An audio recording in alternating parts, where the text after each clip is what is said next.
In one of the most exciting Olympic races of all times, at the back of the pack is not normally where a runner wants to be, especially not at the Olympics. I was panicked. They took off very quickly. I fell behind very quickly. And lest you think this was strategy. And in an 800 meters, it's so short, it's so quick. You don't give people 10 yards and think you're going to reel them in at the end. It usually doesn't happen. Yet, that's what Dave Wottle appeared to do in 1972. They were literally running out of steam, whereas I was just maintaining an even pace. It's kind of an optical illusion. It looks like I'm kicking, but actually they were slowing down. Wottle chatted with me from his home in Tennessee, recounting the moment that he crossed the finish line. We're standing there staring at this gigantic pitch black scoreboard with the rest of the world, and all of a sudden, Wottle D USA and my time flashed up on the top line. And that is when Wottle D USA joined the ranks of Olympic gold medalists.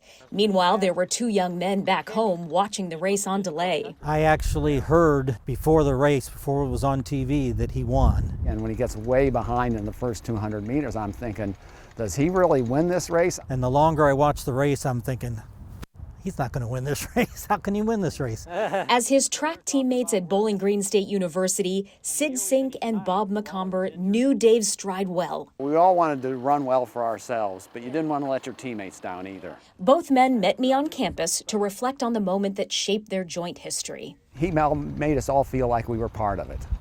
Dave was definitely a team-oriented guy. He didn't walk around like he was a big shot either. I mean, he just was a regular person who just got better and better. Wottle puts that praise right back on his friends. I wouldn't have been able to achieve what I had without them, so they deserve a lot of the credit. If I ever got out and I started saying something that was a little braggish, they knew me well enough that they could remind me of other things that would bring me down to earth very quickly. Both Sid and Bob recognized that Dave had that something early on. Well, I watched him for about a month, and I called my mom back home and said, I've got to find another event to run, or I'm never going to win a race in college. McComber and Wottle also share another bond. My wife and Dave's wife were roommates in college, and they introduced us on a blind date. Both men went on to marry their sweethearts. In fact, Wottle tied the knot just days after making Team USA, much to the chagrin of the Olympic coach. He had made a quote on the day I got married that Dave Wottle gave up a gold medal for a wife. And trying to prove him wrong brought a dramatic twist. I did a difficult workout without warming up properly, and I developed tendonitis in my left knee. That could have been the end of Dave's run, if not for that wife of his. But Jan being there with me was heaven sent, because she encouraged me. She says, hey, you can do it. You can come back off of this. And of course, I had to ask about that signature hat. Now the first, I don't know if it was 1 year or 2 years, he didn't wear a hat. And then I think he decided, well, I need to start wearing a hat too. Of course, he made it famous.